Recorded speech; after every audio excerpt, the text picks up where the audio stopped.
तो आज हम डिस्कस करने वाले हैं आईपीएस की स्ट्रेटेजी आपका अपकमिंग एग्ज़ाम के लिए। आज आपका आईटीटी का एग्ज़ाम ख़त्म हो चुका है। आई होप कि आपका आईटीटी का एग्ज़ाम बहुत अच्छा रहा हो, एंड जो भी रहा हो प्लीज़ टेंशन लेने की ज़रूरत नहीं है। प्लीज़ फोकस ऑन आईपीएस, क्योंकि आईपीएस एक बहुत स्कोरिंग सब्जेक्ट है। आप इसमें अच्छे से एग्जामिशन भी ला सकते हो और ये आपको ग्रुप निकालने में भी काफ़ी हेल्प करता है। सो रेदर देन कि इसका जो बहुत सारे लोगों ने कहते हैं कि आईबीएस अच्छा नहीं है, आईबीएस में इतना टाइम कंज्यूमिंग है, आईबीएस को हम कैसे करें हमें समझ में नहीं आता। ठीक है, आईबीएस टाइम कंज्यूमिंग सब्जेक्ट है, बट अगर हम इसको स्ट्रेटेजिकली करते हैं एग्ज़ाम में तो ये बहुत स्कोरिंग सब्जेक्ट बन जाता है। तो आज मैं वही डिस्कस करने वाली हूँ कि एग्ज़ाम में हम इसको 4 आवर्स के अंदर कैसे आईबीएस को ख़त्म करें। मैंने जो अपना एग्ज़ाम दिए थे वो दिए थे मैं नवंबर 2024 में, एंड मेरी एग्ज़ाम क्लियर हो गया। एंड मेरा जो आईबीएस में आए थे वो आए थे 60+ एनी एग्जामिशन, एंड आईबीएस ने ही मेरी हेल्प करी ग्रुप 2 को निकलवाने में। मतलब मेरे जो मार्क्स थे वो आईबीएस की वजह से ही भर पाए, एंड मैं अपने एग्ज़ाम को क्लियर कर पाई। अदरवाइज शायद मैं नवंबर 24 में एग्ज़ाम क्लियर नहीं कर सकती थी। वही हम समझेंगे कि हम कैसे आईबीएस को स्कोर करें। फर्स्ट ऑफ ऑल हम आज डिस्कस करने वाले हैं कि मटेरियल कौन सा लेके जाना है। ये बहुत इंपॉर्टेंट चीज़ होती है, क्योंकि बहुत सारे लोग क्या होते हैं जो भी उनके पास पड़ा होता है वो सब लेके चले जाते हैं, एंड एग्ज़ाम में सारा मैसिव होने की वजह से टाइम कंज्यूम नहीं हो पाता। हमारा जो मटेरियल होने वाला है वो ज़्यादा नहीं, हम केवल आईसीए के स्टडी मटेरियल और जो आपकी फैकल्टी बुक्स होंगी जहाँ जिससे आपने नोट्स पढ़े होंगे, क्योंकि वहाँ से हम अपनी कॉन्सेप्ट क्लियर करते हैं, और कॉन्सेप्ट क्लियर करते तो वो हमें याद रहती है कौन से पेज पे।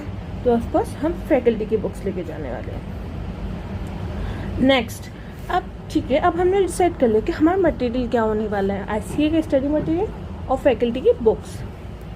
नेक्स्ट, एक चीज़ मैं आपको बता दूँ, क्वेश्चन बैंक ज़्यादा काम नहीं आने वाली अगर आप लेके जाने वाले हो, क्योंकि थ्योरी में तो ज़्यादा बेसिक भी काम नहीं आती है, बट न्यूमेरिकल पोर्शन में भी ज़्यादा काम नहीं आने वाली। मैं कहूँगी कि अगर आपका घर बहुत ज़्यादा दूर है या फिर आपके पास इतना स्टफ़ नहीं है, इतना मतलब व्यवस्था नहीं है कि ज़्यादा आप स्टफ़ लेके जा सको, प्लीज़ मत लेके जाना, क्वेश्चन बैंक को छोड़ देना। आप स्टिक रहना स्टडी मटेरियल पे और आपकी जो फैकल्टी की बुक्स या नोट्स है उस पर। नेक्स्ट, एक मिनट में पेन चेंज कर लूँ, थैंक यू। नेक्स्ट, अब हम आते हैं, क्योंकि अभी हमारा आईटीटी का एग्ज़ाम ख़त्म हुआ है, तो देखो इसमें कुछ पढ़ना तो है नहीं कि हमें क्या पढ़ना है, क्योंकि कोई स्पेसिफिक सब्जेक्ट नहीं है जिसमें हमें कुछ याद करना हो। It's a open book subject है ना, तो इसमें हमें बुक्स लेके जाने हैं, हम क्या पढ़ेंगे। बट हाँ, हम ये है कि हम ये 1.5 डे में प्रिपरेशन करने वाले हैं कि ये कैसे होगा। एक तो ये 1.5 डे ना, ये एक मिथ है, क्योंकि आप 1.5 डे में सोओगे भी तो हमारे पास पूरा 1.5 डे नहीं होता। हम अज्यूम करते हैं कि हमारे पास 1 डे ही होता है। देखो, आप मतलब आप पहले अपना मटेरियल रख लेना किसी बैग वगैरह में, उसको अपने डेस्क के पास रख लेना। फिर उसके बाद आपको क्या करना है, देखो आपको एक केस स्टडी डाइजेस्ट जो आपको आईसीआई के पोर्टल पे अवेलेबल हो जाएगी, उसमें से कोई सी भी केस स्टडी उठाना और उसमें प्रैक्टिस करिएगा।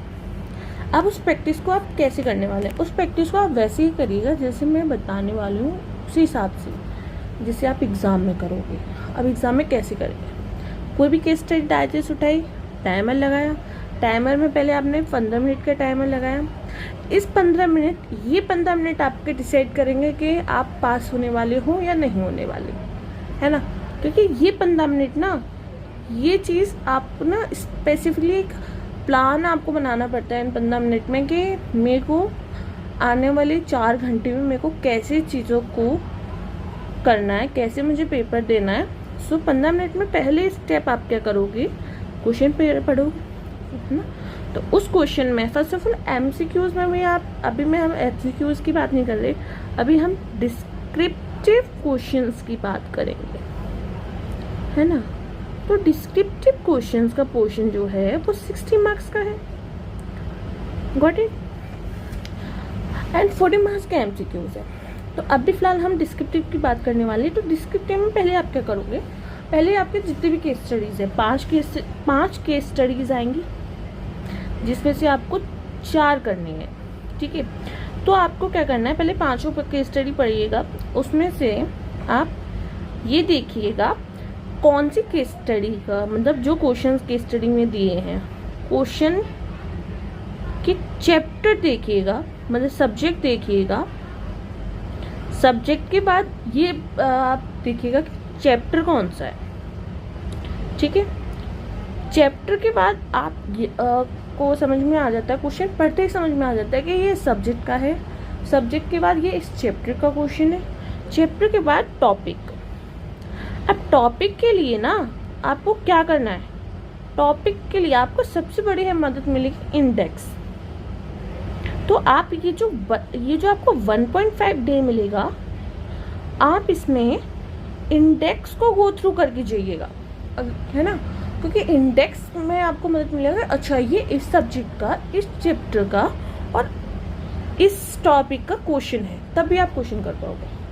तो जितने भी 5 क्वेश्चन आए उसको पहले ये फॉर्मेट, फर्स्ट स्टेप है हमारा subject, second chapter and the third is topic. Like जब हम HSN कोड देखते हैं तो उसी हिसाब से ये है कि ये इसी हिसाब से हमें क्वेश्चन आइडेंटिफाई करना है, तभी हमें आंसर मिल पाए।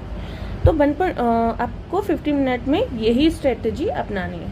पेपर में लिख लीजिएगा, क्योंकि पेपर टीचर्स कुछ नहीं कहते, पेंसिल से लिख लीजिएगा, उसके आगे जो क्वेश्चन है उसके आगे लिख लीजिएगा चैप्टर, टॉपिक और सब्जेक्ट। देन MCQs में भी यही आपको करना है। MCQs में क्या होता है ना, उसमें स्पेसिफिकली मतलब पैराग्राफ बने होते हैं और उस पैराग्राफ में से ही MCQ बना होता है। तो आपको ना वो पैराग्राफ, मतलब जिसे देख लो, ये नाम वगैरह अगर आता है किसी कंपनी का तो आप पैराग्राफ पढ़िए MCQ हिसाब से। तो इस पैराग्राफ में आपको देखना होगा कि पैराग्राफ किस सब्जेक्ट का है, यानी जो पैराग्राफ बताने की कोशिश कर रहा है वो किस सब्जेक्ट का है, कि उसका क्या चैप्टर है, क्या टॉपिक है। सेम MCQ में करना है, ठीक है। अब आपने ये देख लिया, तो अब आपका क्या काम है। वैसे 15 मिनट्स में इतना ही हम पता कर पाते हैं, ज़्यादा हमारा मतलब बुक्स वगैरह खुलने का टाइम नहीं बचता, क्योंकि पेपर ही बहुत बड़ा आता है ना। नेक्स्ट आते हैं 4 आवर्स में, यानी 4 घंटे में हमें क्या करना है।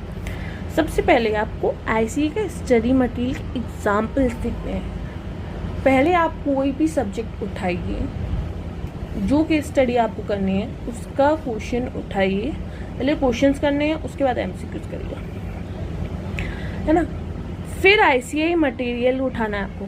फैकल्टी की बुक बाद में लीजिएगा, पहले ICA मटेरियल के एग्जाम्पल्स को देखना है, क्योंकि जो मोस्टली IBS में क्वेश्चंस होते हैं वो आते हैं एग्जाम्पल प्लस जो पीछे के प्रैक्टिस क्वेश्चंस होते हैं उनको मिला कर के एक क्वेश्चन बनता है।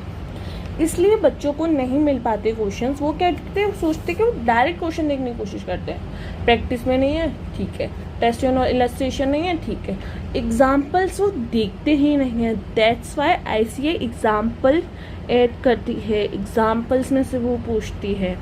तो आपको ICA का स्टडी मटेरियल में एग्जाम्पल, जो भी टेस्ट और नॉलेज और इलस्ट्रेशंस हैं, उसके बाद प्रैक्टिस क्वेश्चंस को देखना है ना।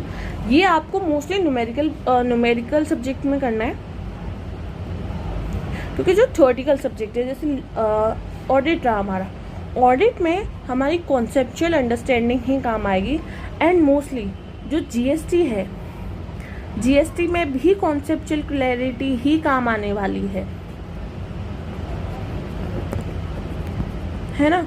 उसमें कोई भी क्वेश्चन ये डायरेक्ट, आप अगर भगवान की कृपा रही, ICA की कृपा रही, तो वो डायरेक्ट क्वेश्चन दे देंगे, जो आपको मॉड्यूल में भी मिल जाएगा, फैकल्टी की बुक्स में भी मिल जाएगा, पीछे मिल जाएगा, हर कहीं पे भी मिल जाएगा। अदरवाइज वो नहीं देती, वो कॉन्सेप्चुअल क्लैरिटी पे ही क्वेश्चन पूछते हैं। एंड नवंबर 24 में भी उन्होंने यही किया था कि उन्होंने कॉन्सेप्चुअल क्लैरिटी पे ही क्वेश्चन पूछा था। तो न्यूमेरिकल पोर्शन, न्यूमेरिकल वाले क्वेश्चंस में तो हमें एग्जाम्पल लिखना है और जो प्रैक्टिस क्वेश्चन है वो लिखने हैं, फिर उसके बाद हमें क्वेश्चन करना है अपना। अब जो मोस्टली जब टॉपिक्स देखोगे तो ऑफकोर्स इंडेक्स देखना है, फिर उसके बाद अगर आपको समझ में नहीं आ रहा कि भाई मैं इसका क्या करूँ, है ना, मतलब आपको ये समझ में आ रहा है कि ये इस कॉन्सेप्ट का क्वेश्चन है बट आप प्रॉपर तरीके से आंसर नहीं लिख पा रहे, तो उस क्वेश्चन को छोड़ के मत आना, उसका कॉन्सेप्ट ज़रूर लिख के आना, उसके डेफिनेशन, सेक्शन, ऐसे इंडियस क्या बोल रहा है, अगर AFR का क्वेश्चन है वो लिख के आना ज़रूरी है, ठीक है। अब आते हैं हम लॉ। अब लॉ और SMP तो हमने ऐसा नहीं है कि हमने ऑडिट की तरह पढ़ी हो, हमने FR की तरह पढ़ी हो, AFM की तरह पढ़ी हो, ठीक है। तो उसमें क्या करना है, लॉ के क्वेश्चन जो आते हैं, जैसे अब मैं नवंबर 24 के हिसाब से बताती हूँ, तो नवंबर 24 में क्या आया था क्वेश्चंस में, सेक्शन ज़रूर लिखे आ रहे थे।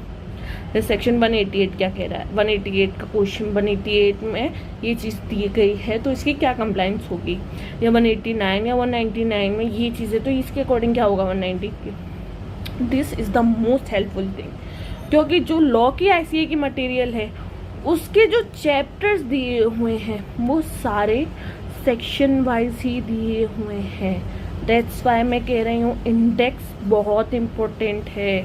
इंडेक्स सबसे पहले लॉ के क्वेश्चंस में इंडेक्स उठाइएगा, और लॉ के क्वेश्चंस में भी ये सेम चीज़ कर रहे हैं, एग्जाम्पल लेते हैं प्लस पीछे प्रैक्टिस क्वेश्चंस लेते हैं एंड देन ये क्वेश्चंस दे देते हैं। तो ये चीज़ आपको बहुत ज़रूरी है जब आप क्वेश्चंस करो।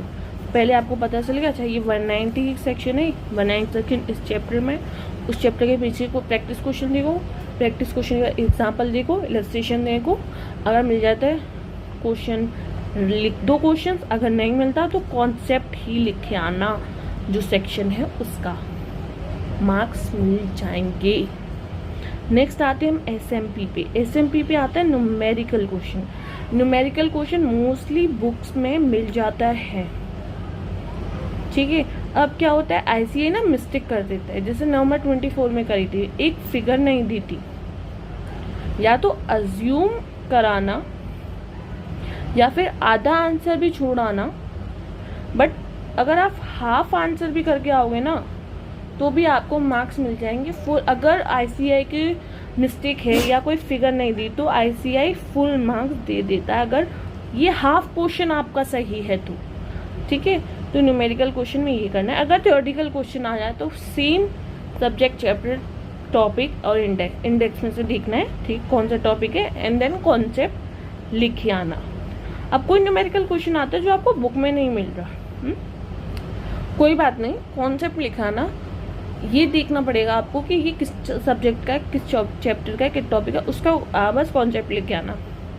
नेक्स्ट AFM में मोस्टली मैथ के ही पीछे के क्वेश्चन से पूछते हैं, तो सबसे पहले ICA मैथ के क्वेश्चन देखना, ठीक है। उसके बाद जो हमारा थ्योरी है, थ्योरी भी पूछते हैं और डायरेक्ट थ्योरी पूछते हैं। समटाइम्स ये ऐसी थ्योरी पूछते हैं जो थोड़ी घुमावदार जलेबी की तरह होती है, बट वो आपको थोड़ा सा अपना एनालिसिस करना पड़ेगा और ये पता करना पड़ेगा कि ये किस चैप्टर की है, बस वो पता चल जाता है। जब आप थोड़ा सा एनालिसिस करोगे ना तो वो पता चल जाएगा किस चैप्टर के थ्योरी लिखाना, समझ में आया। AFM के क्वेश्चन बहुत, AFM के जो क्वेश्चन होते हैं IBS में बहुत स्कोरिंग होते हैं जब आप उन्हें करते हो, ठीक है। फाइनेंशियल रिपोर्टिंग में एग्जाम वही same pattern, example, practice question and concept, ठीक है। ICA क्या कर रहा है, अब आप पूछोगे मैम आपने तो ऑडिट की स्ट्रेटजी बताई ही नहीं, ऑडिट की सेम स्ट्रेटजी है, क्वेश्चन पढ़ना है, एग्जाम्पल देखने हैं, इलस्ट्रेशन देखने हैं, टेस्ट योर नॉलेज देखना है, पीछे के क्वेश्चंस देख लेना, जो पीछे प्रैक्टिस क्वेश्चंस होते हैं उसमें मिल जाते हैं। नहीं तो आप मोस्टली उसमें क्लॉसेस वगैरह पूछते हैं तो वो आप कॉन्सेप्ट लिखाना। पिछली बार नवंबर 24 में जो मेरे साथ बचे थे उनको ऑडिट में क्वेश्चंस नहीं मिल रहे थे, बट जब मैंने ICA का मैथ देखा ना तो ICA के मैथ में टेस्ट योर नॉलेज में सेम क्वेश्चन था, जो IBS के क्वेश्चन में था। Got it? और बच्चों को मिल नहीं रहा था, क्योंकि सबसे बड़ी मिस्टेक क्या थी सबकी, जो बिगेस्ट मिस्टेक बच्चे करते हैं, बिगेस्ट मिस्टेक,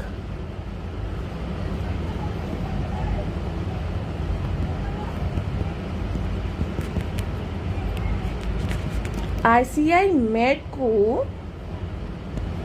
वो बच्चे पढ़ते ही नहीं हैं, देखते तक नहीं हैं। एग्ज़ाम में बच्चे फैकल्टी के बुक्स पे ध्यान देते हैं, बट ICI के मैट को नहीं देखते। जो बच्चे मेरे साथ थे वो मोस्टली, जो बच्चों का नहीं निकला IBS या फिर एग्जामिशन भी नहीं आ पाई, वो वही थे जिन्होंने तक नहीं फैकल्टी की बुक में क्वेश्चन उठे। फैकल्टी की बुक में क्वेश्चन कैसे मिल जाएंगे? फैकल्टी का जो क्वेश्चन बैंक होता है ना, उसमें आते हैं ICI मैट के illustrations, practice questions, previous year के क्वेश्चन, RTP MTPs के क्वेश्चंस। बट इसमें ICI मैट में एग्जाम वो जो मतलब के एग्जाम्पल जो होते हैं ICI मैट के, उसको इंक्लूड ही नहीं करते, और ICI यहीं से क्वेश्चन पूछता है। सो ऑफकोर्स हमें ICI के मैट को ज़रूर देखना। ये गलती मत कर दीजिएगा, ICI के मैट को भूल से कि नहीं छोड़ देते हैं हम तो फैकल्टी के बहुत होते हैं ना लोग कि नहीं भाई हम तो फैकल्टी की बुक से करें। नहीं होगा भाई फैकल्टी की बुक से। Just focus on ICI mat and then focus on faculty. क्योंकि ICI क्या कर रहा है, ICI बोल रहा है कि भाई मेरे मैट को पढ़ो, मत जाओ कहीं पे कोचिंग्स में मत जाओ, या फिर आप किसी फैकल्टी पे मत जो कोई बुक मत पढ़ो। Just ICI mat is sufficient and yes ICI mat is sufficient.